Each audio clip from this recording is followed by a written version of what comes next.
کریم کا کروڑ ہا کروڑ شکر ہے جس کی عطا اور توفیق سے آج ہم 11 ذی-القعدۃ الحرام 1446 ہجری کا مطابق 9 مئی 2025 کا یہ جمعہ مرکزی جامع مسجد انواری ممتاز آباد ملتان شریف میں رہتے ہوئے اس کی برکتیں لوٹ رہے ہیں۔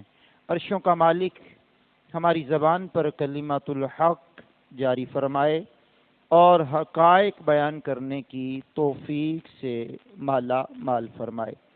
آج 6 اور 7 مئی کی شب میں ہونے والا واقعہ جو ہندوستان کی طرف سے ہمارے پاکستان کے اندر کشمیر اور مختلف پنجاب کے خطوں میں جو اٹیک ہوا، پھر اس کے تناظر میں جو حالات حاضرہ چل رہے ہیں اور آگے چل کے یہ حالات کس طرف کون سا رخ اختیار کریں گے، یہ آپ کے اور میرے علم میں بات نہیں ہے۔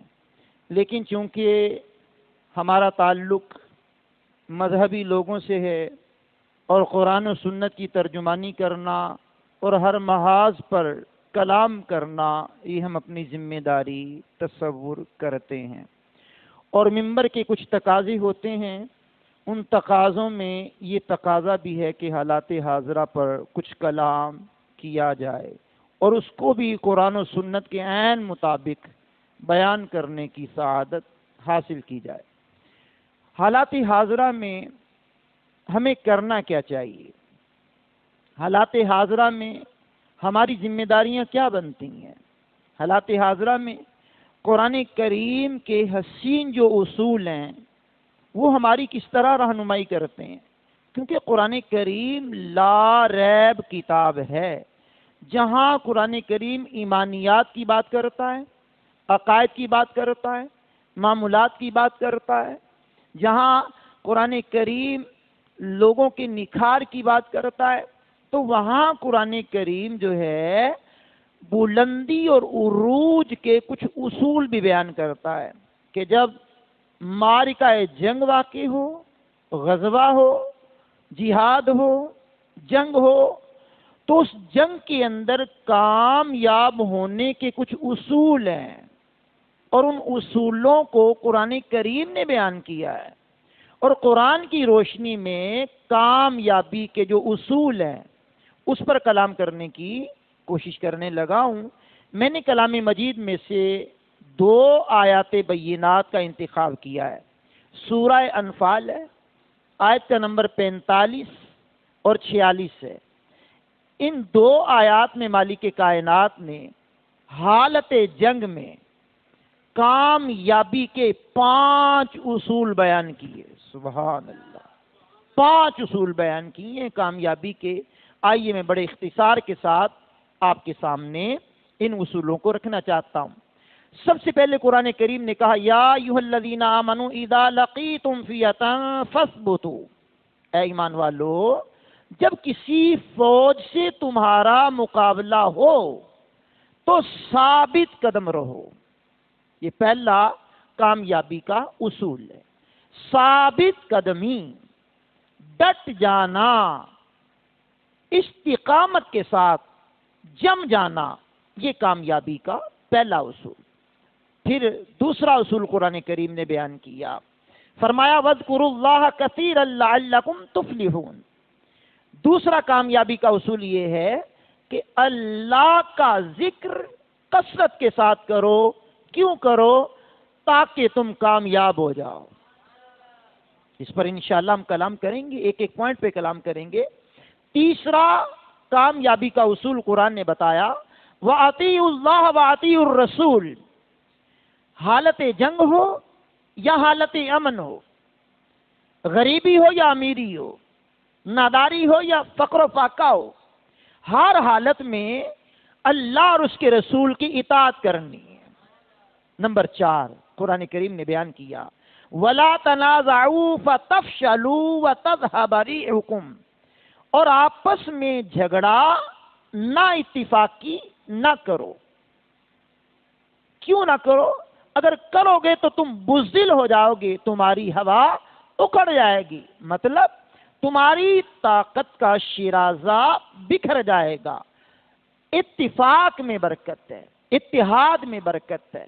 لڑائی جھگڑے آپس کے اندر، جنگ کا موقع ہو یا غیر جنگ کا موقع ہو، ہمیشہ مسلمانوں کا شیرازہ نا اتفاقی میں، جھگڑے میں بکھر جاتا ہے۔ تو جمع ہو کر کے رہو، نا اتفاقی نہ کرو اور جھگڑا نہ کرو، آپس کے معاملات میں متفق ہو کر کے رہو۔ یہ کامیابی کا چوتھا اصول تھا۔ اور کامیابی کا پانچواں اصول یہ ہے، وَاصْبِرُوا إِنَّ اللَّهَ مَعَ الصَّابِرِينَ۔ ارشاد فرمایا صبر کرو، بے شک اللہ کی مدد صبر کرنے والوں کے ساتھ ہے۔ سبحان اللہ۔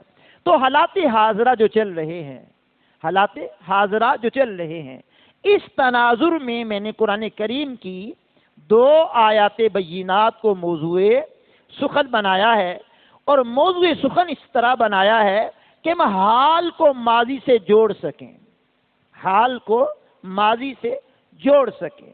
قرآن کریم ہر محاذ پر ہماری رہنمائی کرتا ہے، ہر موقع پر ہمارا رہنما ہے۔ کتاب ہدایت ہے، کتاب انقلاب ہے، لا ریب ہے، بے مثل و بے مثال کتاب ہے۔ اور پھر اس کے تناظر میں جو پہلا کامیابی کا اصول ہے وہ ہے ثابت قدمی، ڈٹ جانا، جم جانا۔ آئیے سیرت میں سے ایک حسین اصول آپ کے سامنے بیان کرتا ہوں۔ میرے کریم آقا، میرے رحیم آقا علیہ الصلوۃ والسلام نے ہجرت کے 8ویں سال میں شاہ روم کی طرف ایک اپنا قاصد روانہ کیا۔ شاہ روم کی طرف جب قاصد روانہ کیا تو اس نبی پاک صلی اللہ علیہ وسلم کے قاصد کو شاہ روم کے گورنر نے شہید کر دیا۔ اب یہ اطلاع پاک پیغمبر صلی اللہ تعالی علیہ وسلم تک پہنچی تو کریم آقا علیہ الصلوۃ والسلام نے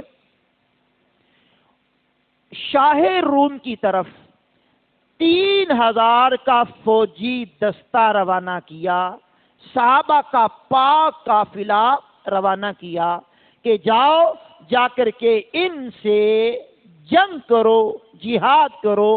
حضور نے ترغیب دلائی۔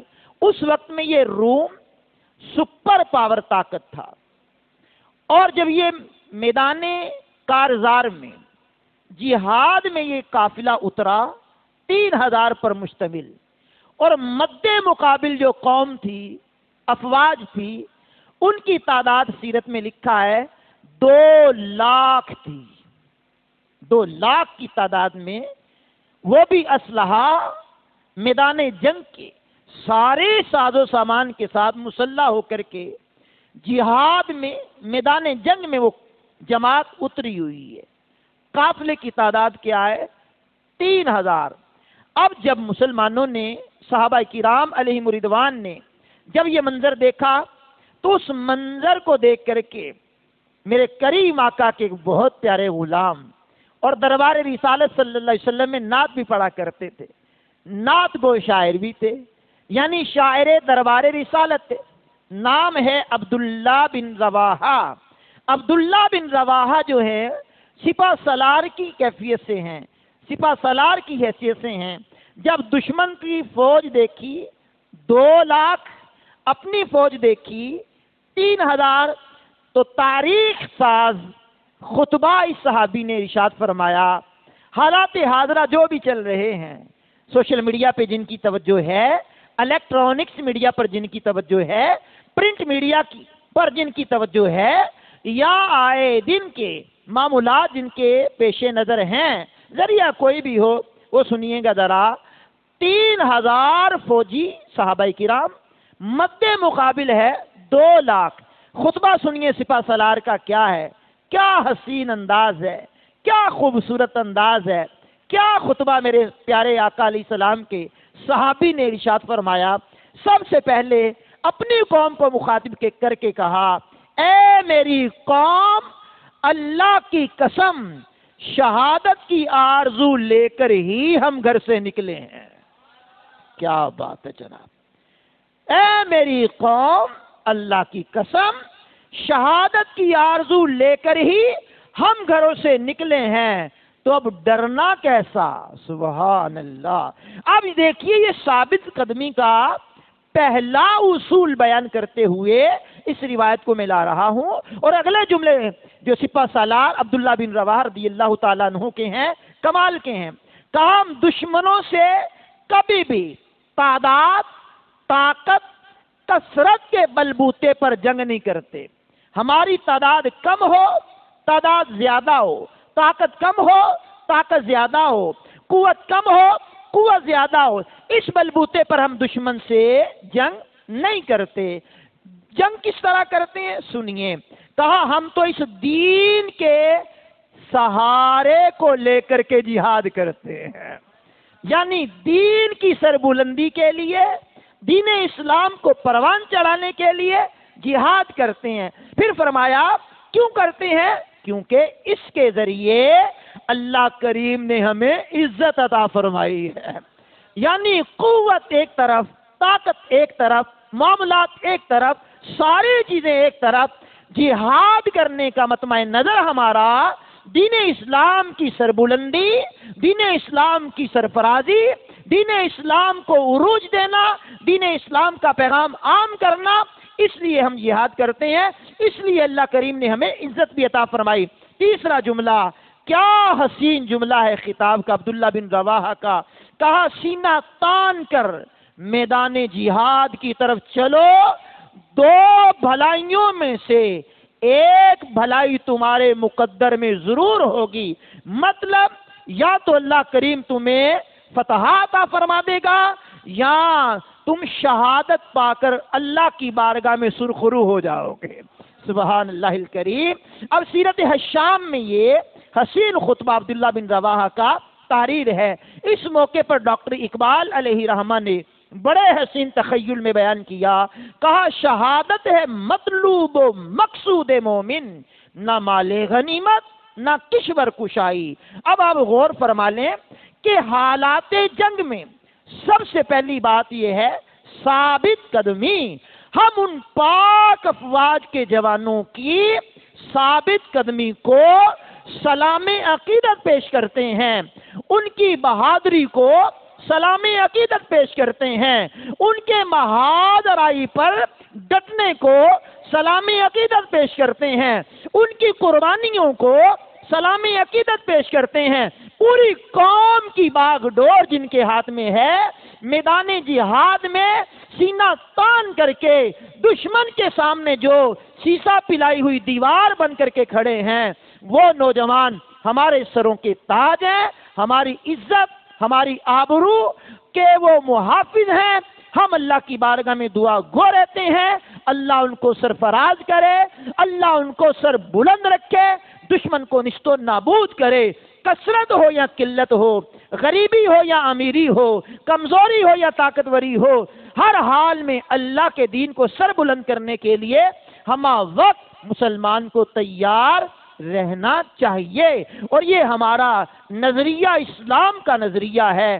ہم جیتے بھی اللہ کے لیے ہیں، ہم مرتے بھی اللہ کے لیے ہیں، ہم کھاتے پیتے بھی اللہ کے لیے ہیں، ہم سوتے جاگتے بھی اللہ کے لیے ہیں۔ ہمارا اٹھنا، ہمارا اوڑھنا، ہمارا بیٹھنا، ہمارا چلنا، ہمارا پھرنا، ہمارا کام کاج کرنا، انداز تکلم، یہ سارا ہمارا دین اسلام کی سربلندی کے لیے صرف ہوتا ہے۔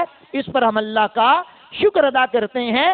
تو پاک افواج کے ڈٹنے پر ہم سلام عقیدت، اور ان کی آنکھوں میں آنکھیں ڈال کر کے کلام کرنے پر سلام عقیدت، اٹیک کرنے پر سلام عقیدت، ان کے طیارے گرانے پر سلام عقیدت، اور ان کے مختلف مقامات کو ہدف بنا کر کے اپنے معمولات کو سیٹ کرنے پر، پھر گھڑی کا ٹائم دینے پر کہ یاد رکھنا اتنے سیکنڈ کے اندر تمہاری اینٹ سے اینٹ بجا کر کے رکھ دیں گے، یہ پاک فوج کو سلام ہے جناب۔ اللہ اکبر۔ اب ہم دوسرے پوائنٹ کی طرف بڑھتے ہیں۔ دوسرا پوائنٹ یہ ہے کہ حالات جنگ کے معاملات میں دوسرا جو کامیابی کا قرآن نے اصول بیان کیا وہ یہ ہے کثرت سے اللہ کا ذکر کرنا۔ یہ سبحان اللہ کہنا بھی اللہ کا ذکر ہے۔ اچھا اونچی آواز میں کہنا اور بھی ذوق پیدا کر دیتا ہے۔ ہاں سبحان اللہ کہنا اللہ کا ذکر، قرآن پڑھنا اللہ کا ذکر، دعا کرنا اللہ کا ذکر، خاموشی کے ساتھ اللہ کی قدرت کے عجائبات پر غور کرنا یہ بھی اللہ کا ذکر ہے. تو اللہ کا ذکر کثرت کے ساتھ کرنا. اس لیے ہمارے ہاں جنگ کے موقع پر نعرہ تکبیر لگا کر کے مجاہدین کے روح کو گرمانے کے لیے پاک فوج عمل کرتی ہے. سبحان اللہ.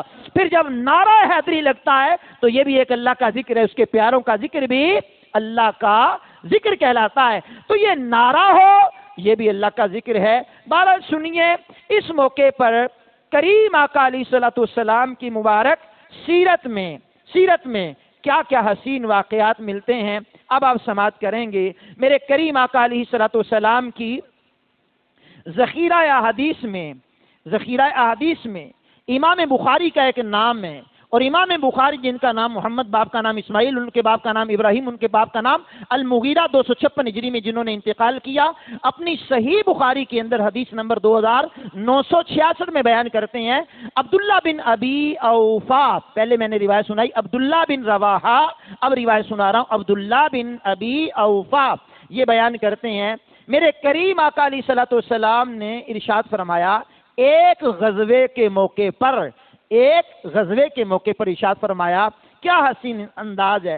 اے لوگوں دشمن سے مقابلہ کرنے کی تمنا نہ کرو.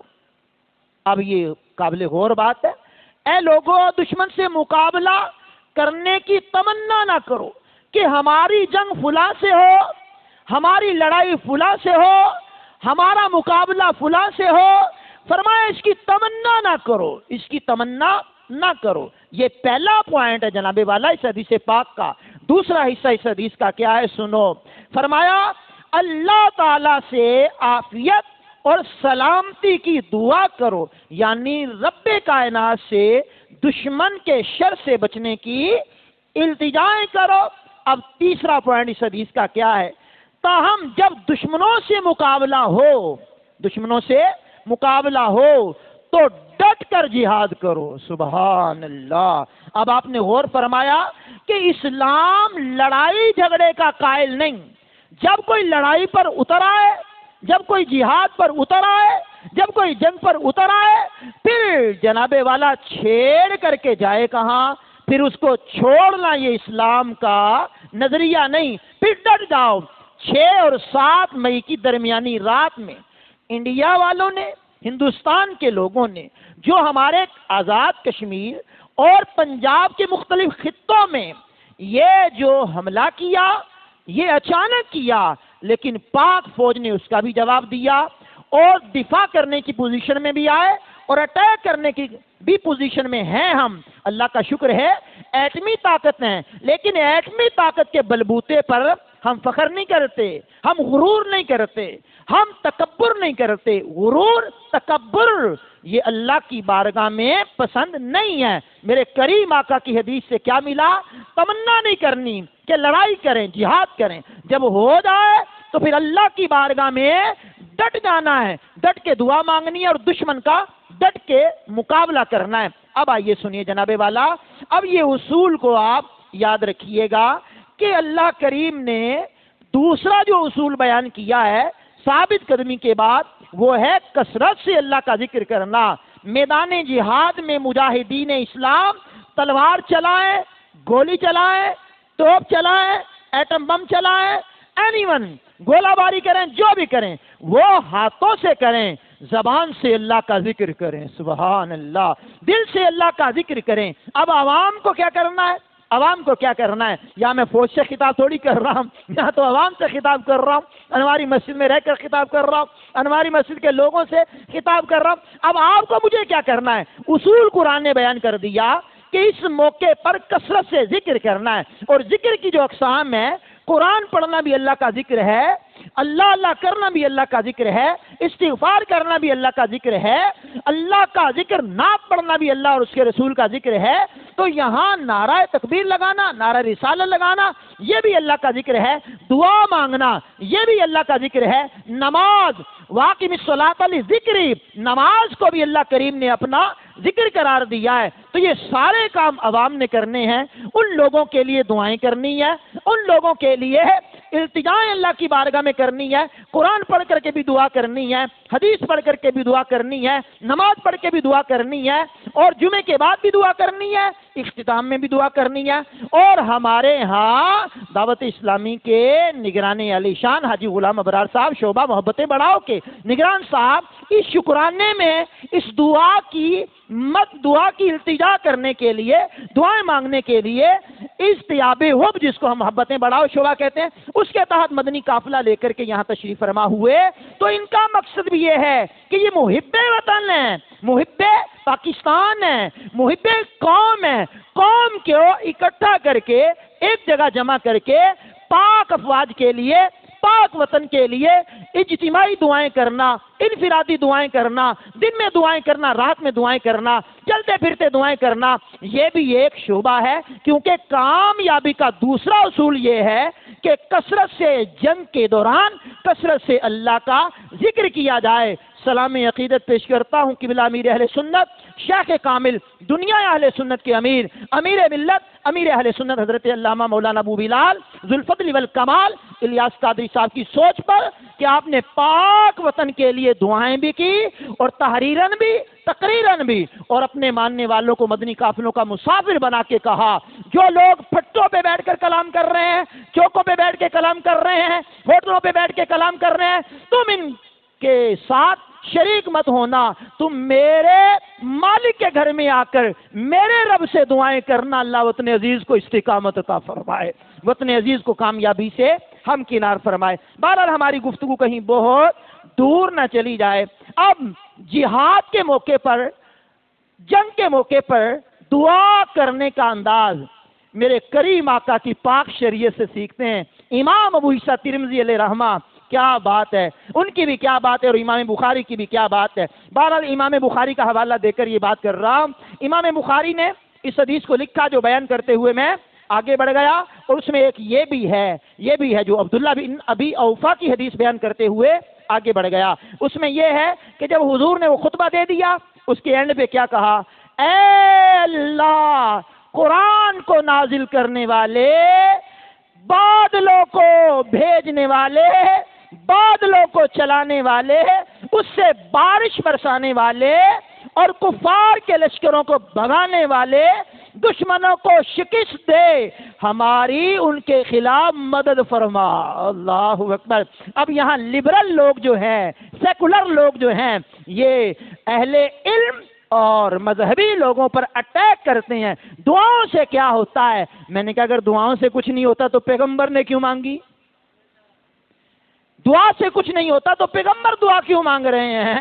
پیغمبر دعا مانگ رہے ہیں اللہ کی شان بیان کر کے، اے عرشوں کے مالک، قرآن کو نازل کرنے والے، بادلوں کو بھیج کر بارش برسانے والے، کفار کے لشکروں کو بھگانے والے، دشمنوں کو شکست دینے والے، ان کے خلاف ہماری مدد فرما۔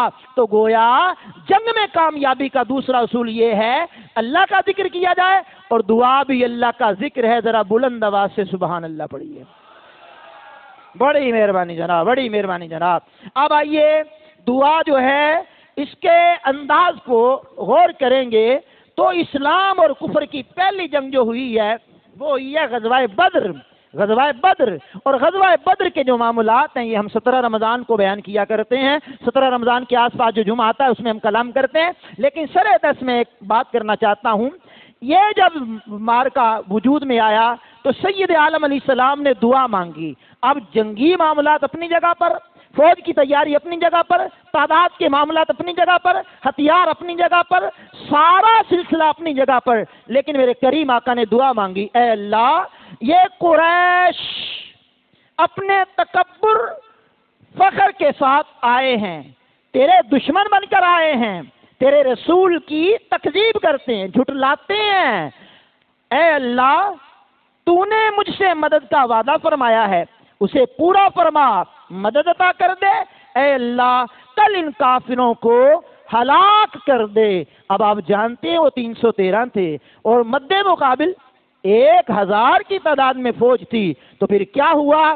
اللہ اکبر، 313 نے وہ کام کیا جو قیامت تک مسلمانوں کا سر فخر سے بلند کرتا رہے گا. ہاں اللہ اکبر اللہ اکبر. فضائے بدر پیدا کر، فرشتے تیری نصرت کو اتر سکتے ہیں گردوں سے قطار اندر قطار اب بھی. اللہ کریم نے مسلمانوں کو سرخرو کیا ہے کیونکہ یہ اپنے نفس کی خاطر نہیں لڑتے، اپنے نفس کی خاطر جہاد نہیں کرتے، یہ جہاد اللہ اور اس کے رسول کے فرامین کو بلند کرنے کی خاطر کرتے ہیں. بہرحال کامیابی کا جو تیسرا اصول ہے وہ اللہ اور اس کے رسول کی اطاعت کرنا ہے. آئیے بات طول نہ پکڑ جائے. اللہ اور اس کے رسول کی اطاعت کی بات کرتے ہوئے جنگ موتا بھی پڑھتے ہیں، جنگ موتا بھی پڑھتے ہیں اس کو. یہ ایک بڑی حسین داستان ہے جنگ موتا کی. میرے کریم آقا علیہ السلام نے اس میں بھی عبداللہ بن رواحہ کو سپہ سالار بنا کر کے روانہ کیا. باقی پھر فرمایا جب یہ شہید ہو جائے تو پھر اس کے بعد فلاں بن جائے، پھر فلاں بن جائے. پھر اللہ کی تلواروں میں سے ایک تلوار خالد بن ولید کو مسلمانوں نے چن لیا. لمبی ہسٹری ہے. تو اس میں جو بتانا چاہتا ہوں، میرے کریم آقا علیہ السلام نے ان کو عبداللہ بن رواحہ کو سپہ سالار بنا کر کے جمعے والے دن صبح کی نماز میں روانہ کر دیا. جاؤ تم سپہ سالار ہو، اور یہ موتا کا مقام جو اردن کا علاقہ گردانا جاتا ہے اس کا ہی ایک شہر ہے، اللہ اکبر، کہا وہاں جا کر کے جہاد کرو. تو یہ اس سوچ و بچار کرنے کے بعد رکے کہ میرے پاس تو بڑی تیز رفتار سواری ہے، میں جمعہ حضور کے پیچھے پڑھ لوں، زندگی وفا کرے نہ کرے تو میں جمعہ پڑھ کے روانہ ہو جاؤں گا. تو انہوں نے حضور کے پیچھے مسجد نبوی میں جمعہ پڑھا. جمعے سے فارغ ہو کر حضور کی توجہ گئی عبداللہ بن رواحہ کی طرف. کہا عبداللہ میں نے تو تمہیں جہاد کی طرف روانہ کیا تھا، تم یہاں کیوں رک گئے؟ انہوں نے کہا آقا میرا دل کرتا تھا میں آپ کے پیچھے جمعے کی نماز پڑھ لوں پھر میں روانہ ہو جاؤں گا، میرے پاس اچھی سواری ہے، مجاہدین اسلام کے ساتھ جا کر کے مل جاؤں گا. امام ابو عیسیٰ ترمذی علیہ رحمہ نے اس حدیث کو اپنی صحیح میں 527 نمبر حدیث میں لکھا ہے کہ کریم آقا نے فرمایا اے عبداللہ بن رواحہ، جو ثواب ان مجاہدین کو اطاعت کرتے ہوئے صبح سویرے جانے سے ملا، اگر تم ساری دنیا کا مال خرچ کر دو تب بھی ان کے برابر ثواب نہیں کما سکتے. تم تو 2 رکعت جمعے کی بات کر رہے ہو، ساری دنیا کا مال و اسباب بھی خیرات کر دو پھر بھی تم ثواب ان کے برابر نہیں پا سکتے. اب آئیے مصنف ابن ابی شیبہ میں حدیث نمبر 36965 میں یہ بات مزید لکھی ہے. فرمایا دن کی ابتدائی یا دن کے آخری حصے میں ایک مرتبہ اللہ کی راہ میں نکلنا دنیا و ما فیہا سے بہتر ہے. اب آپ نے غور فرما لیا، قرآن کریم کامیابی کے 5 اصول بیان کر رہا ہے. تیسرا اصول بیان کرتے ہوئے کہا اللہ اور اس کے رسول کی اطاعت کرنا. چوتھا اصول قرآن نے بیان کیا ہے اتحاد، اتفاق سے رہنا. سیاسی اختلافات اپنی جگہ پر، مذہبی اختلافات، مسلکی اختلافات اپنی جگہ پر قائم، لیکن جب جنگ کا موقع آ جائے تو اتفاق اتحاد کے ساتھ دشمن کا مقابلہ کرنا ہے. سیاسی مفادات کو پشت رکھ کر کے، پسے پشت ڈال کر کے صرف مفاد اللہ کے قرآن کا، نبی کے فرمان کا، وطن عزیز کا مفاد سامنے رکھ کر یکجا ہو کر کے اتفاق سے عمل کرنا ہے. آخری اصول قرآن نے یہ بیان کیا سورۃ الانفال کی آیت نمبر 45 اور 46 میں. فرمایا صبر کرنا، صبر کے ذریعے اللہ کی مدد شامل حال ہوتی ہے. اشیاء خرد و نوش میں تنگی آ جائے تو صبر کرنا، ادویات کی صورت میں تنگی آ جائے تو صبر کرنا، تجارت کے اصولوں میں تجارت کرتے ہوئے کیونکہ راستے بند ہو جاتے ہیں، بارڈر بند ہو جاتے ہیں، آمد و رفت اشیاء خرد و نوش ادویات کی بند ہو جاتی ہے، ان معاملے میں تنگی آ جائے تو زبان پہ شکوائے رنج و الم لایا نہیں کرتے، نبی کے نام لیوا غم سے گھبرایا نہیں کرتے. عرشوں کا مالک ہمیں قرآن و سنت کے مطابق عمل کرنے کی توفیق سے مالا مال کرے. اللہ کریم ہمارے وطن عزیز کے ان نوجوانوں کو، ان بزرگوں کو جو پاک افواج کے جنگ فراد ہیں، محاذ پر ڈٹے ہوئے ہیں اور دشمن کی آنکھوں میں آنکھیں ڈال کر کے جواب دے رہے ہیں، ہم دلی طور پر، قلبی طور پر، ذہنی طور پر، دل و دماغ کے ساتھ ان کو سلام عقیدت پیش کرتے ہیں.